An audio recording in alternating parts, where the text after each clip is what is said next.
It's time for your daily LSU baseball update with Musso at the box. Now, Matt Musso.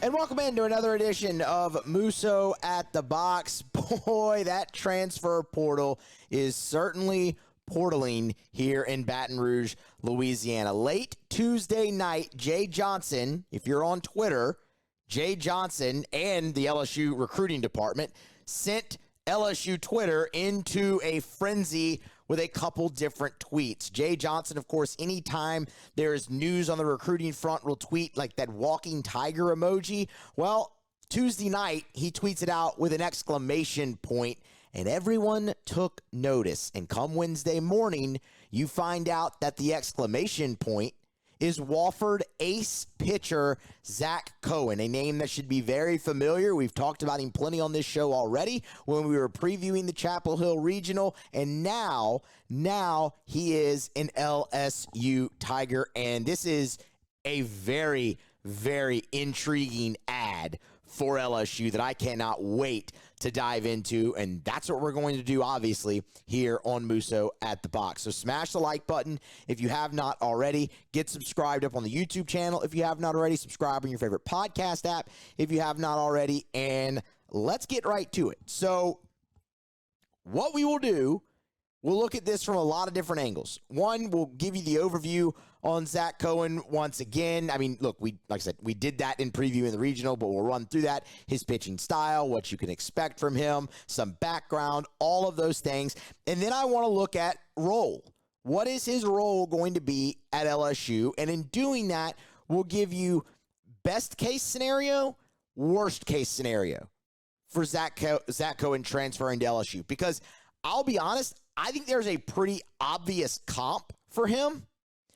And I think if it plays out that way, you're going to love what you get out of him in 2025 if you're the LSU coaching staff, if you're his teammates, if you're the LSU fan, you'd love it. So we will go through that, and I will explain what I mean, of course, as we go along. And then on the way out, some All-American honors came down, so want to give shouts out and, bouquets where it's due to some Tigers who had great seasons, and also a look at the LSU pitching staff in 2025 as it stands right now. This is a very early look, obviously. It'll be before, the portal window is still open. There's draft, all of those things still to come. But in adding Zac Cohen, want to give you a look at where it stands. So let's start, obviously, with Zac Cohen. Spent 2 years at Wofford. 5'11", 180 pounds. He is a converted shortstop. That's the first thing you need to know. This is a guy who came in, obviously with a two-way background, but was committed to Wofford as a shortstop, and then realized, okay, where I'm needed most is on the mound, and really committed himself to becoming a pitcher in college. And in doing so, and being a shortstop and being a former position player, carries a lot of athleticism with him on the mound, which has helped him in his delivery. It's made his delivery very, very repeatable. When you look at the stature, obviously it's not what you normally think about when you look for, or when you're, building an SEC weekend starter in a lab. But I think that is where Zac Cohen translates for LSU easiest, is in a weekend starting role. And we've talked about this, that LSU, while you have all these options to be in the rotation next year in 2025, they're going to go out and get a proven starter. And they might actually not be done with that, but they're going to go out there and get a proven starter because it's what Jay Johnson's done every year since he's been at LSU. They've gone and they've gotten that guy, whether it was Paul Skeens, whether it was Gage Jump, Luke Holman, like Thatcher Hurd. They went and got those guys, and they were going to do that again, and that's what Zac Cohen is. Now, back to the stature. When you look at that, 5'11", 180, that lends it to not overpowering stuff, and it's not. The fastball, really kind of like a sinker, if we're being honest. A lot of cut, a lot of downward motion to it. High 80s, low 90s. Like looking at 88, 91. His best pitch is the changeup, which I am so fired up about because I love me a good changeup, and this kid's got an elite changeup, and that is, it plays into something we're about to get into with him. And then he's added a breaking ball as well, so it's a legitimate 3-pitch mix. Again, helping him transition into a starting pitcher. When you look at his season in 2024 at Wofford, it was a big step up from his freshman campaign. He is the ace of the Terriers, 17 appearances, all of those starts. He was 10-2 with an ERA of 3.35, 110 innings, 29 walks in 110 innings, 124 strikeouts, 242 opponents batting average against. Not overpowering stuff, but you're looking at more than a strikeout per inning. And then there's the command. That's the thing for him. Command. Everyone always talks about the difference between control and command. Control is just that, being in control of your stuff. Command is being able to put a pitch anywhere you want at any time. And that's what this guy has. It's very easy to look at him and say, can it translate from the SoCon to the SEC? And that's a fair question. We asked that question with Chandler Dorsey about him coming from South Florida to the SEC. We've asked that question about Luis Hernandez, the slugger that they got from Indiana State, coming from the Missouri Valley to the SEC. Can all that translate? Well, one thing we looked at with Chandler Dorsey was opponents that he played. And there were Florida State, UConn, UCF, Florida, Tulane, like East Carolina, tournament teams, hosts, teams that are in Omaha, and he was great against all of them. When you do that for Zac Cowan, it ain't that fruitful of a list. The guy not only didn't face one Power 5 team in 2024, he didn't face one NCAA tournament team in 2024.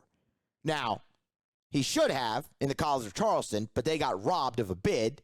Anyway, he also dominated in that game. So if you're looking, man, how can this translate? How, is it going to be apples to apples?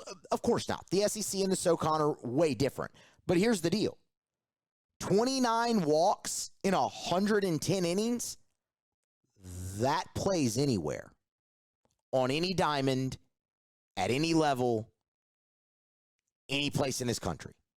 29 walks in 110 innings is real stuff, y'all. We talked about this with Luke Holman earlier this season, and I'll reiterate it here with Zac Cowan. And it was, we went to it off of a quote that Jay Johnson gave, where he talked about Holman's stuff not being overpowering. And it isn't. Luke Holman is going to top out at 94 miles an hour and mainly going to sit 92, 93.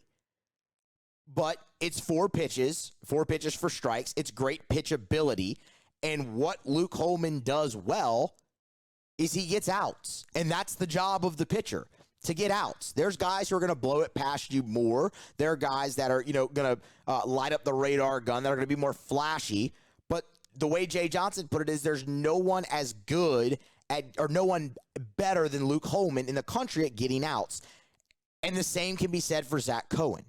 The guy gets out. Gets outs. He's got great pitchability. He's a pitcher. He understands the art of pitching. He's not just throwing. Because he's athletic, because he has such a very repeatable delivery, because everything looks the same coming out of his hand with such great command, and his most elite pitch being a changeup, which is, like I said, for my money, still the best pitch in baseball. It's the ultimate pitch of deception in the game of baseball. It just adds to his pitchability. It will make the fastball that's 88, 91 play a little bit higher. And because he can mix speeds, because he can move the ball in, out, up, down, that's how he not only gets outs, but can still rack up the strikeout total as well. Is Zac Cowan going to come to the SEC and strike out 124 batters? I don't know. Probably not. But can he come and induce a lot of weak contact, get you outs, and help you win games? I believe so. Absolutely. Because command translates anywhere. We've talked about this a lot this season, too, with the game of baseball. It's different than any other sport. It's not football where you can just line up and overpower an inferior opponent across the line from you because you're bigger than them.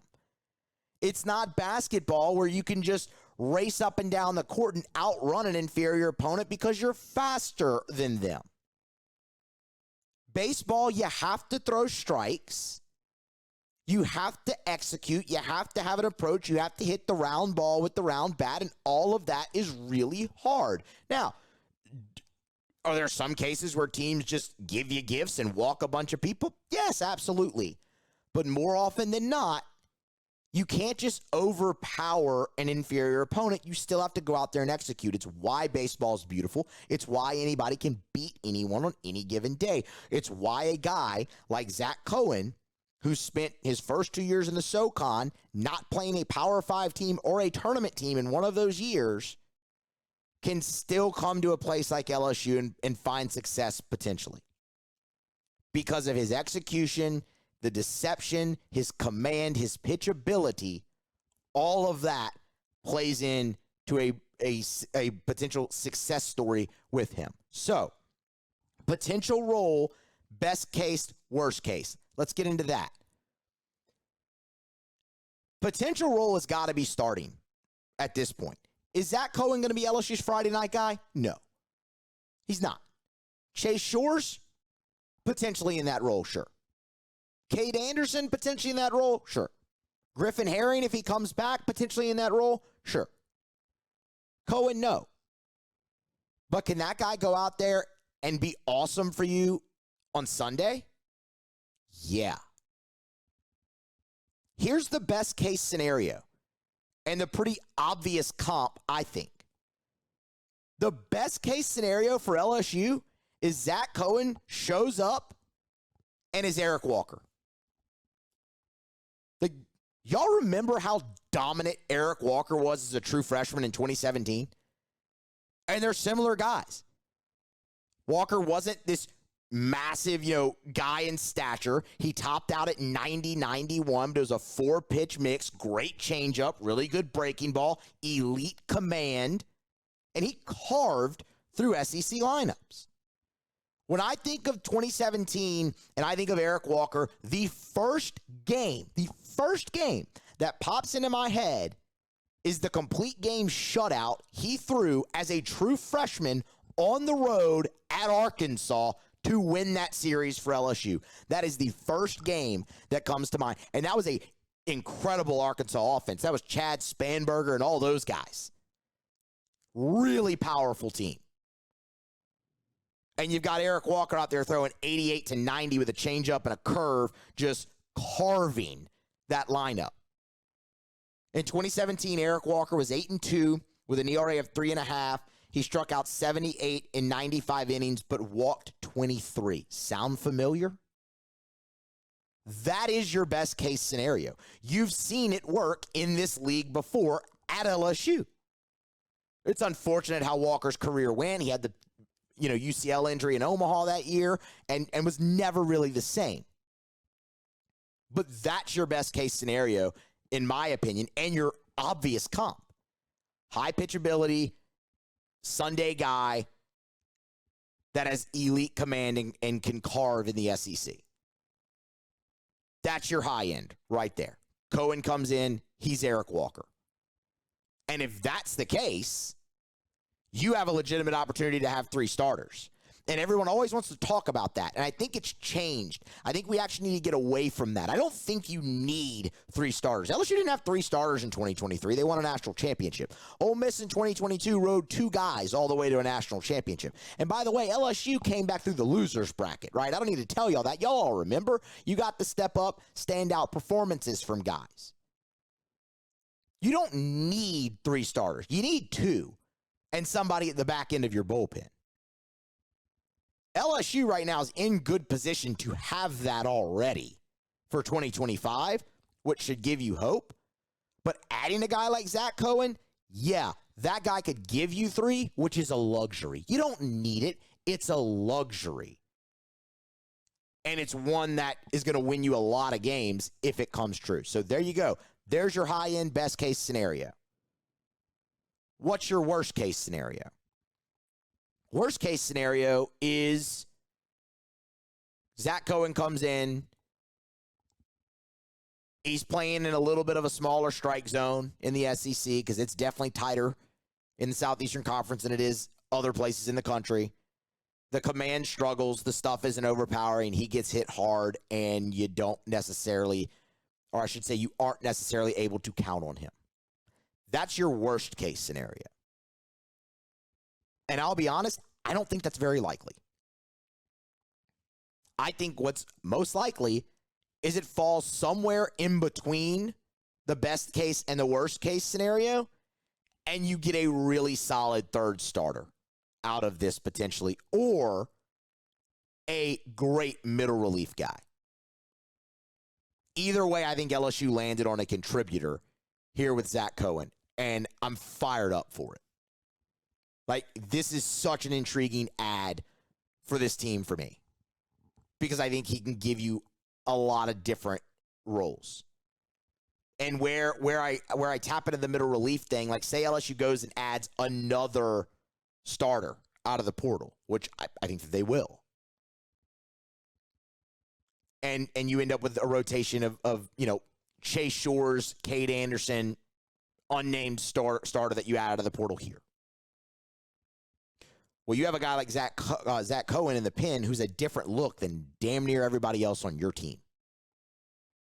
And that can be massive. He's a guy with a rubber arm that can throw plenty. Remember, Wofford threw him on 3 days rest in the SoCon tournament after going well over 100 pitches. 3 days rest when they need to win, and he goes well over 100 pitches again.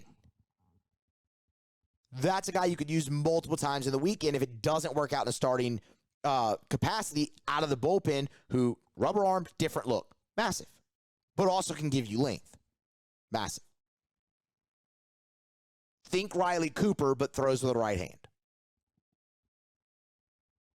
You have a lot of options. I think obviously the immediate role is Sunday starter or game 3 starter, and you hope he's Eric Walker. And that's a huge boost, because what was one of LSU's biggest problems in 2024? Game 3. We all know it. We talked about it here for 5 months? That's one thing I love about what LSU's doing in the portal so far. They're addressing needs and trying to fix problems. They're not taking guys for the sake of taking guys because they have to fill holes on the roster. No. They do have to fill holes on the roster, but they're also filling needs. Chandler Dorsey can come in here and be your closer. You struggled closing out games. You struggled in game 3. Well, Zac Cohen can come in and be your guy. You have to replace a lot of power. Well, you go get Luis Hernandez, who hit 23 homers and drove in 70. You got to get that guy through the draft, but you're addressing needs.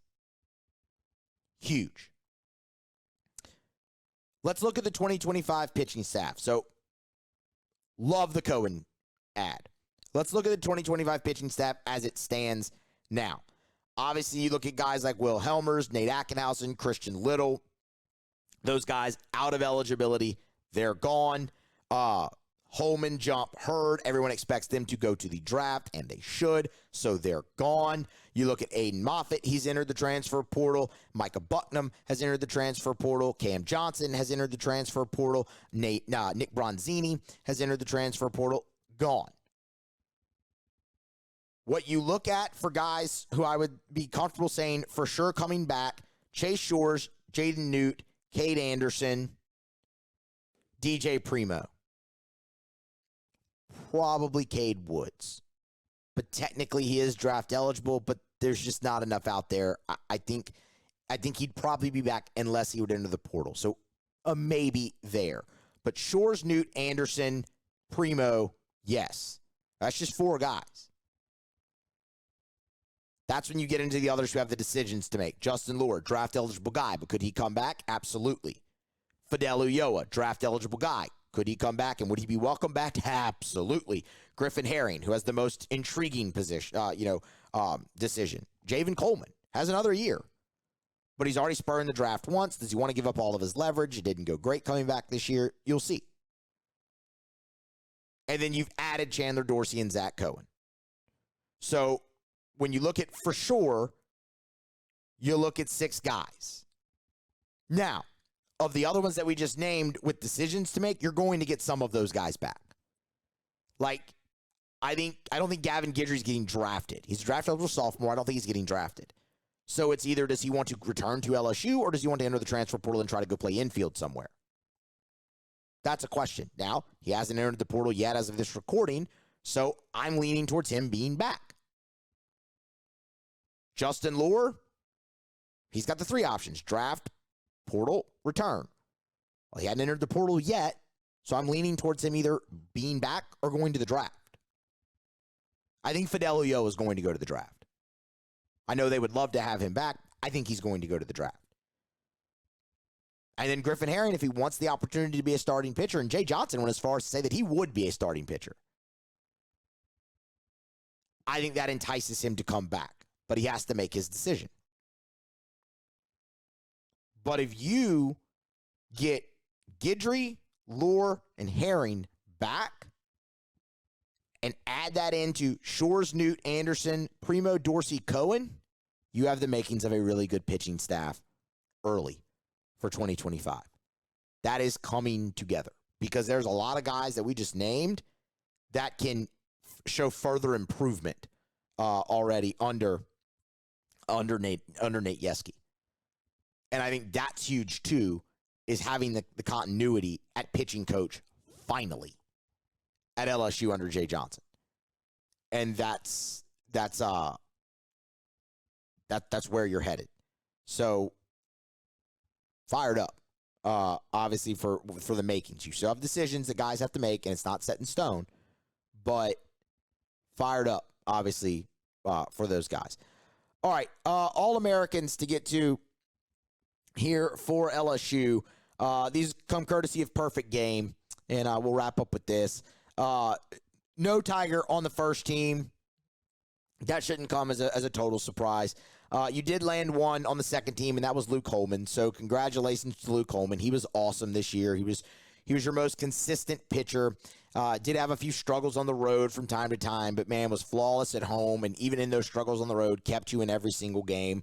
And you look at just the season that guy had coming over from Alabama, the jump that he was able to take at LSU was awesome, and he'll get drafted high, definitely in the top 50 picks. He'll sign, and he'll go start his professional career. 127 strikeouts for Holman, fell just short of double-digit wins, but a sub-3 ERA. He was great and very, very much deserves the second-team All-American honor that he received. Third team All-America, LSU did land one there. That was Tommy White. And, I mean, look, Tommy had a season definitely worthy of first team. When you go back and look at it, hit well over 300. 330, 70 RBI, 24 homers, the active leader in career home runs. But it's always, who you're going to take off or whatnot. And, I mean, you're not taking Charlie Condon off the first team, obviously. Guy's going to be the first overall pick in the draft, probably win the Golden Spikes. And then Cameron Smith at Florida State had a great season as well. But well-deserved honor for Tommy White, not only for the offensive numbers, but the improvement that he made defensively at third base. We talked about it constantly throughout the season, and it's awesome to see him. Get that honor at third-team All-American. Freshman All-American first team. This is where you see a good little bit of LSU. Two of them. First one shouldn't be hard to figure out. Stephen Milam at second base. First-team freshman All-American from Perfect Game. And just, absolutely deserved. And probably would have had it even without the postseason run that he had. But Stephen Milam, all in all, man, he got his first start in the second game of the season this year and produced from the moment he was in there. Went through that little hiccup early in conference play, as you would expect from a true freshman, and then just turned it on down the stretch. All in all, you look at a guy who ended up hitting .326 as a freshman at LSU, 8 home runs, the walk-off in the SEC tournament, the walk-off against Wofford in the NCAA tournament, and 40 RBI. He was awesome, and he also fielded a .978, played a great second base for LSU as well. Milam made, Stephen Milam made just 5 errors as a freshman in Division I SEC baseball. He was awesome, and the future is just so incredibly bright for that guy, and it's going to be incredible. incredible to watch him for the next 2 years. And then Cade Anderson. Cade Anderson got a starting pitching nod as a freshman, first-team All-American, and it's well-deserved also.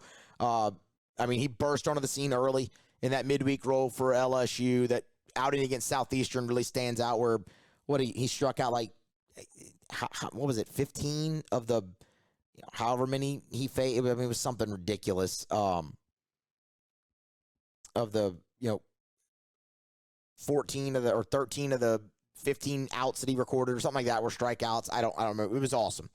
And he really battled through, some tough outings in conference play, but it was all worth it in the end. The 2 outings he had in the regional in the same day, struck out 6 over 2 different outings in the same day against Wofford and then North Carolina. That was awesome to see. His outing against South Carolina late in the game, in extra innings actually, in the SEC tournament was great. So he really burst on, and he set himself up to take a massive jump in year 2 at LSU. So congratulations to all of those guys. They contributed greatly to the run that LSU made at the end and throughout the season for the 2024 Tigers, and big things ahead, especially for the freshmen and for the guys like Holman and White who are moving on. Big things for them ahead in professional baseball. All right, that's going to wrap it up. Y'all smash the like button. Get subscribed up on the YouTube channel if you have not already. Get subscribed up on your favorite podcast app if you have not already. And be sure follow me on social media as well. And be here next time for more on Musso at the Box.